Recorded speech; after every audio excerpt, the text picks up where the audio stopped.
Alrighty, it's AJ from Disney Food Blog, and today we're doing part 2 of what you have to eat in Epcot. So if you didn't watch part 1, it's right here, and you can go watch that, or you can keep watching us right now, and then head back and watch part 1. It's okay. It's not, it's not a precursor. It's all right if you didn't watch it, but go watch it after this because I think you'll enjoy it. All right, here we go. Epcot, part 2, what you have to eat. We're gonna be all over the place today, and I'm gonna start in Italy because there's a bunch in Italy that I wanted to tell you about. So the first thing, you're gonna go back to that gelato cart right in the front, that random little gelato kiosk, and check out their sundaes there. Now, they do have gelato cookie sandwiches. So you've got chocolate chip cookies with gelato in the middle, and that's a sandwich. But they also have these amazing gelato sundaes that are a little pricey. They're up around the $10 mark. They're huge and very delicious. Our favorite is the Coppa Delizia, which has strawberry sauce and strawberries. It's wonderful. And if you just look at it, you can see it's pretty amazing. People are going to be asking you all around the showcase where you got that, but it is delicious in addition to being beautiful. And next up in Italy, we're going to go back to Via Napoli, or Via Napoli. I don't know. How do you pronounce that?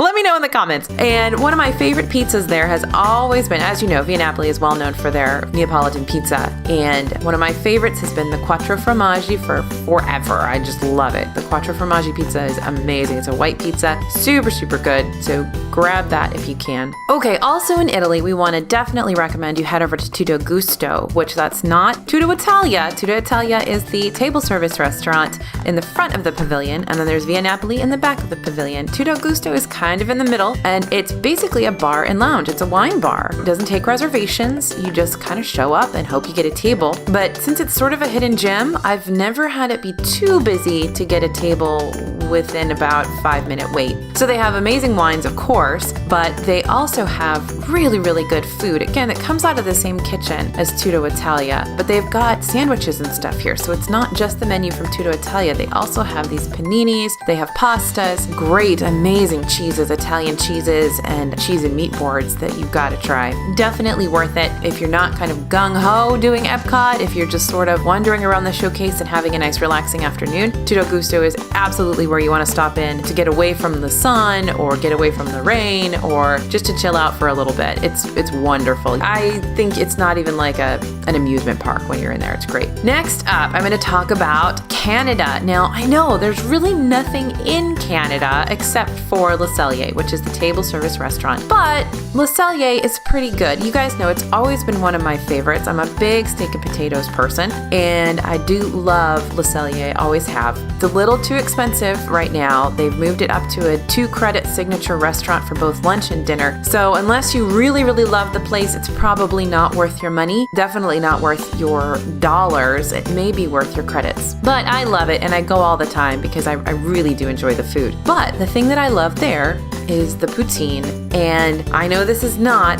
regular, acceptable poutine to a lot of Canadians that are watching. I know that. This isn't pub grub poutine. This is fancy poutine, and they have lots of different varieties. In the past, if you went many, many years ago, they had a poutine on the menu that was closer to the standard with the brown gravy and the cheese curds and the big thick cut chip sort of fries. Now they've got 3 different versions usually on the menu, and sometimes it's just 2. And they're kind of classic that's always on the menu has a red wine gravy, which is amazing. They've got this incredible white cheddar. It's killer. It's really good. So if you can get out of your brain that it's not standard poutine, I think you'll really enjoy the flavors there. So that's Le Cellier in Canada. Alrighty, I'm gonna head over to Refreshment Port. So the Refreshment Port is this little stand in between Future World and World Showcase. It usually doesn't have much of any import, but they have had for the past few years the cronut. And you guys remember the cronut. It's a croissant donut. It was very, very trendy and popular like 4 years ago. Disney tends to get onto the trends a little bit later than everybody else. So they introduced the cronut a few years ago, and it's still here at the Refreshment Port, and you can get it with soft serve on top, so you can get it a la mode. And there's a reason it was so trendy. It is delicious. It is flaky and cinnamony and sugary, just delicious. So go grab it, use a snack credit. Really, really good. One of my favorites in Epcot, even though it's pretty standard and pedestrian. All right, now we're gonna go over to China. And yeah, just organize this so it works for your day. We're gonna go to China, and here we're gonna go to Joy of Tea, which is a little kiosk across the promenade from the actual China kind of pavilion over there. And Joy of Tea has two really interesting little things. I've always found this kiosk to be really, really good. They've got some good snacks there. They have a curried chicken pocket, which I've always really liked. And they also have a drink called Tipsy Ducks in Love, which is so much fun. So Tipsy Ducks in Love came onto the menu as kind of a seasonal thing in 2012, and I think everybody just really loves it. So it's there long term now. It's on the official menu. It's a cold tea and coffee combo with bourbon, whiskey, and chocolate. So I don't know what could go wrong. Definitely grab that at Joy of Tea. Love that place. All right, next up, we're gonna head to France again. And I know we talked about the brioche ice cream sandwich in the last Epcot must-eat video. Today, we're gonna hit up a few more of my favorites. First up is the ice cream martini, which is also there at the ice cream shop in France. And it's just what it sounds like. It's some of their house-made ice cream or sorbet topped with an alcohol of your choice. They usually have, I think, whipped cream vodka, they have a rum, and a couple of others to choose from.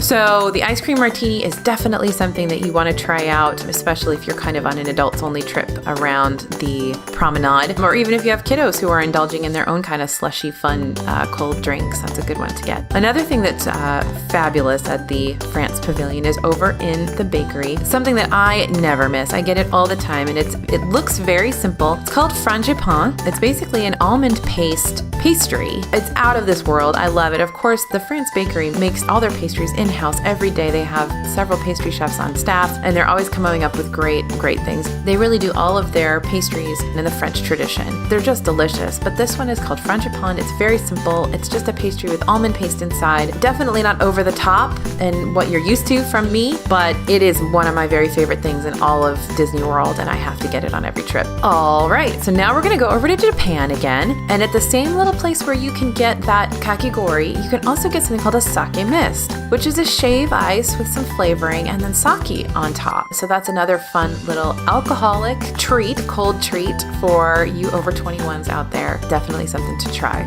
And now we're gonna go over to Germany, and in the Germany pavilion, there is the caramel apple cookie. And the caramel apple cookie has always been one of my favorites. Again, something else that looks very simple, but there are little bits of apple in here, and of course it's drizzled with caramel. It's delicious. It's one of those things that doesn't look impressive, but when you take your first bite, you'll know why I so highly recommend it. And finally, let's talk about the festivals in Epcot. Epcot's become the festival capital of Disney World. There are 4 festivals that take place in Epcot every year, and they all have food as a main component of what they offer. In February, you have the Festival of the Arts, which we know is coming back next year. You've got the Flower and Garden Festival in the spring.